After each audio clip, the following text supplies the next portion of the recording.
নমস্কার। অন্নপূর্ণা ভাণ্ডার প্রকল্পে বহু সংখ্যক মহিলার নাম বাতিল হচ্ছে এবং বহু সংখ্যক মহিলার অ্যাকাউন্টে ৩,০০০ টাকা করে ঢুকতে চলেছে। আপনি কি অন্নপূর্ণা ভাণ্ডারে আবেদন করেছেন? তাহলে আজকের ভিডিওটি খুবই গুরুত্বপূর্ণ হতে চলেছে আপনার জন্য। আপনারা অনেকেই ইতিমধ্যে অনলাইন বা অফলাইনে এই অন্নপূর্ণা ভাণ্ডার প্রকল্পের ফর্ম ফিল আপ করে নির্দিষ্ট ব্লক অফিস বা বিভিন্ন পৌরসভা অফিসে গিয়ে জমা দিয়েছেন। অনেকেই ভাবছেন যে ফর্ম জমা দেওয়া হয়ে গেছে মানেই এবার সরাসরি ব্যাংক অ্যাকাউন্টে ৩,০০০ টাকা চলে আসবে। কিন্তু এখানেই একটা গুরুত্বপূর্ণ বিষয় যে রাজ্য সরকারের তরফ থেকে এই মাত্র একটি নতুন নির্দেশিকা জারি করা হয়েছে। আগামী ১ জুলাই থেকে এই প্রকল্পের টাকা ব্যাংক অ্যাকাউন্টে দেওয়া শুরু হতে চলেছে। এটা মুখ্যমন্ত্রী শুভেন্দু অধিকারী কিন্তু পরিষ্কারভাবে জানিয়ে দিয়েছেন। টাকা পাওয়ার আগেই রাজ্য জুড়ে শুরু হতে চলেছে এক বিরাট বাড়ি বাড়ি সার্ভে বা ভেরিফিকেশন প্রসেস। আর এই সার্ভেতে গিয়ে ৪ ধরনের মহিলার নাম কিন্তু সরাসরি তালিকা থেকে বাদ করে দেওয়া হচ্ছে। আপনারা ঠিকই শুনছেন। আপনি যদি অনলাইন বা অফলাইনে যেভাবেই ফর্ম ফিল আপ করে থাকুন না কেন, এই ৪টি ভুল বা অযোগ্যতা যদি আপনার মধ্যে থাকে তবে আপনার আবেদন কিন্তু রিজেক্ট হয়ে যাবে। তাই আজকের এই ভিডিওটি অত্যন্ত গুরুত্বপূর্ণ। ভিডিওটি প্রত্যেকে শেষ পর্যন্ত দেখুন, কারণ আজকের ভিডিওতে আমি বিস্তারিত জানাবো কোন সেই ৪ ধরনের মহিলা যাদের নাম বাতিল হচ্ছে।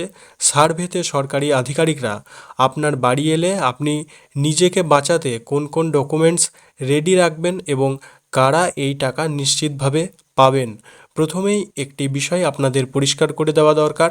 আপনারা যারা বিশেষ করে অনলাইনে ফর্ম ফিল আপ করেছেন তাদের সার্ভে বা ভেরিফিকেশনের কাজটা কিন্তু সব থেকে আগে করা হবে, কারণ অনলাইনে ডেটা প্রসেসিং খুব দ্রুত হচ্ছে। এখন প্রশ্ন হচ্ছে আপনার বাড়িতে সার্ভে করতে কারা আসবে। আমাদের কাছে আসা সূত্র মারফত জানা যাচ্ছে আপনাদের এলাকার আশা কর্মী, অঙ্গনারী কর্মী অথবা বুথ লেভেল অফিসাররা আপনাদের বাড়ি বাড়ি গিয়ে এই ফিজিক্যাল ভেরিফিকেশন বা সার্ভেটি করবেন। আপনি ফর্মে যে সমস্ত তথ্য দিয়েছেন সেগুলো বাস্তবের সাথে মিলছে কি না তারা কিন্তু ইতিমধ্যে সেটি খুব গুরুত্ব সহকারে খতিয়ে দেখছেন। যদি আপনার দেওয়া তথ্য এবং বাস্তবে তথ্যর সঙ্গে কোনো অমিল বা জালিয়াতি ধরা পড়ে তবে আপনার ফর্মটি সাথে সাথে রিজেক্ট বা বাতিল করে দেওয়া হবে। আসুন এবার সরাসরি জেনে নেওয়া যাক কোন ৪ ধরনের মহিলার নাম বাতিল হচ্ছে। ১ নম্বরে রয়েছে সেই সমস্ত মহিলারা যাদের পরিবার আর্থিকভাবে অত্যন্ত সচ্ছল বা বিত্তশালী। যদি আপনার নিজস্ব কোনো বিলাসবহুল বাড়ি থাকে কিংবা আপনার পরিবারে যদি ৩টি বা তার বেশি পাকা বাড়ি বা বিল্ডিং থেকে থাকে তবে কিন্তু আপনার নাম এই তালিকা থেকে কেটে দেওয়া হবে। কারণ এই প্রকল্পের মূল উদ্দেশ্য হলো আর্থিকভাবে পিছিয়ে পড়া বা মধ্যবিত্ত ও দরিদ্র পরিবারের মহিলাদের সাহায্য করা। আপনি যদি ফর্মে লিখে থাকেন যে আপনার কোনো পাকা বাড়ি নেই, কিন্তু সার্ভে অফিসাররা যখন আপনার বাড়ি যাবেন এবং সেখানে গিয়ে যদি দেখেন আপনার বিশাল ২তলা বা ৩তলা বিল্ডিং রয়েছে তবে কিন্তু আপনার দেওয়া তথ্য ভুল প্রমাণিত হবে এবং আপনার আবেদন বাতিল হয়ে যাবে। এবার আসি ২ নম্বর ধরনের মহিলা। যে সমস্ত মহিলাদের পরিবারে কোনো সদস্য সরকারি চাকরি করেন কিংবা পরিবারে কেউ ইনকাম ট্যাক্স বা আয়কর ফাইল সাবমিট করেন, সেই পরিবারের মহিলারাও কিন্তু এই অন্নপূর্ণা ভাণ্ডার প্রকল্পের টাকা পাবেন না। পূর্বে লক্ষ্মীর ভাণ্ডার প্রকল্পের ক্ষেত্রে দেখা গিয়েছিল অনেক অযোগ্য মহিলারাও কিন্তু নানা উপায়ে টাকা পেয়ে যাচ্ছিলেন। কিন্তু এই নতুন অন্নপূর্ণা ভাণ্ডার প্রকল্পে রাজ্য সরকার অত্যন্ত কঠোর। নতুন বাজেটে এই প্রকল্পের জন্য ৩৬,০০০ কোটি টাকা বরাদ্দ করা হয়েছে, যা হিসেব করলে দেখা যায় ১ থেকে ১.৫ কোটির কিছু মহিলা কিন্তু এই টাকা পাবেন।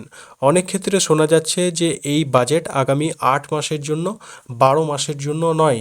তাই সেখান থেকে আমরা একটা ক্যালকুলেট করে আপনাদের জানাচ্ছি যে হয়তো ১ কোটি নয় বা তার থেকেও বেশি সংখ্যক মহিলারা কিন্তু এই অন্নপূর্ণা ভাণ্ডার প্রকল্পের যে ৩,০০০ টাকা সেই টাকা কিন্তু আপনারা প্রত্যেকেই পেয়ে যাবেন আপনাদের ব্যাংকে।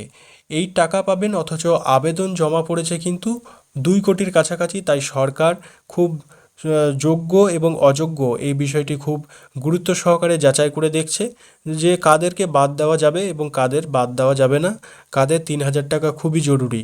ফলে পরিবারে সরকারি চাকরিজীবী বা ট্যাক্স পেয়ার থাকলে নাম কিন্তু বাতিল হবে নিশ্চিত। 3 নম্বর পয়েন্টটি অত্যন্ত ভাইটাল, যা অনেকেই হয়তো জানেন না। নির্দেশিকায় পরিষ্কার বলা হয়েছে, যাদের নাম ভোটার লিস্ট বা এসআইআর থেকে কোনো কারণে বাতিল হয়ে গেছে তারাও কিন্তু এই প্রকল্পের জন্য অযোগ্য বলে বিবেচিত হবেন। আমি অনেক জায়গায় দেখেছি যাদের ভোটার তালিকায় নাম নেই বা নাম কেটে দেওয়া হয়েছে তারাও কিন্তু এই প্রকল্পের ফর্ম ফিল আপ করে জমা দিয়েছেন। আপনাদের উদ্দেশ্যে বলছি, আপনাদের আবেদন কিন্তু সার্ভের সময় সোজা বাতিল হয়ে যাবে।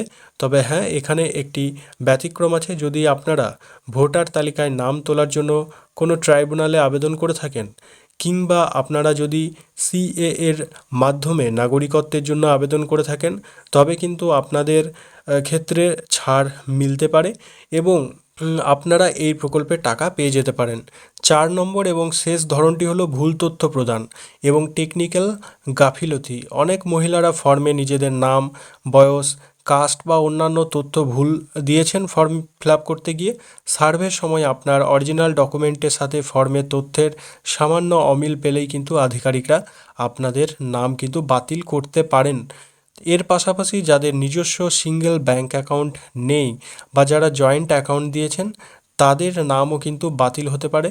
শুধু তাই নয়, আপনার ব্যাংক অ্যাকাউন্টের সাথে যদি আধার কার্ডের লিঙ্ক না থাকে এবং সবথেকে গুরুত্বপূর্ণ ডিবিটি অর্থাৎ ডাইরেক্ট বেনিফিট ট্রান্সফার লিঙ্ক বা আধার সিডিং যদি সক্রিয় করা না থাকে, তবে সরকার টাকা পাঠালেও আপনার ব্যাংক অ্যাকাউন্টে সেই টাকা পৌঁছাবে না, অর্থাৎ ঢুকবে না এবং শেষ পর্যন্ত আপনার আবেদনটি হোল্ড হয়ে যাবে। তাহলে এবার নিশ্চয়ই বুঝতে পারছেন যে এই বাড়ি বাড়ি সার্ভেটা কতটা গুরুত্বপূর্ণ হতে চলেছে। এবার আপনাদের মনে প্রশ্ন জাগতে পারে যে যখন সরকারি আধিকারিকরা বা আশা কর্মীরা আপনার বাড়িতে সার্ভে করতে আসবেন, তখন আপনি কোন কোন ডকুমেন্টস বা কাগজপত্র রেডি রাখবেন যাতে আপনার বাতিল লিস্টে যেন নাম না ওঠে। খুব ভালো করে নোট করে নিন যে সার্ভের সময় মূলত আপনার পরিচয় এবং নাগরিকত্ব যাচাই করা হবে। তাই আপনাদের প্রত্যেকের হাতের কাছে রেডি রাখতে হবে নিজস্ব আধার কার্ড, আপনার আসল ভোটার কার্ড আইডি, যদি থাকে তবে আপনার প্যান কার্ডও লাগবে। যেহেতু এই প্রকল্পের টাকা সম্পূর্ণ ডিবিটি বা ডাইরেক্ট বেনিফিট ট্রান্সফারের মাধ্যমে সরাসরি অ্যাকাউন্টে পাঠানো হবে, তাই ব্যাংক অ্যাকাউন্টের বই সাধারণত ভেরিফিকেশনের কিন্তু একটা সময় নাও লাগতে পারে। তবে সুরক্ষার স্বার্থে আপনার আধার লিঙ্ক ব্যাংক পাসবইটি হাতের কাছে গুছিয়ে রাখবেন।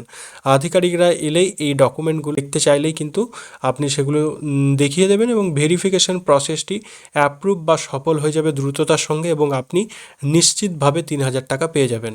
অন্নপূর্ণা ভাণ্ডার প্রকল্প নিয়ে আজকের এই গুরুত্বপূর্ণ আপডেটটি আপনাদের কেমন লাগলো তা অবশ্যই নিচে কমেন্ট করে জানাবেন।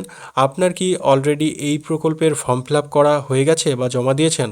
অনলাইন নাকি অফলাইন, কোন মাধ্যমে আপনি জমা দিয়েছেন তা কমেন্ট বক্সে লিখতে ভুলবেন না।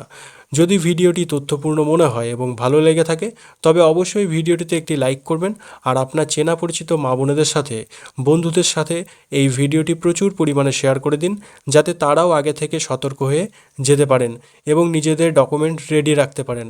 আমাদের চ্যানেলে যদি আপনি নতুন হয়ে থাকেন তবে এই ধরনের সমস্ত সরকারি প্রকল্পের আসল ও সঠিক আপডেট সবার আগে পেতে চ্যানেলটিকে এক্ষুনি সাবস্ক্রাইব করে পাশে থাকা বেল আইকনটি অল করে রাখুন।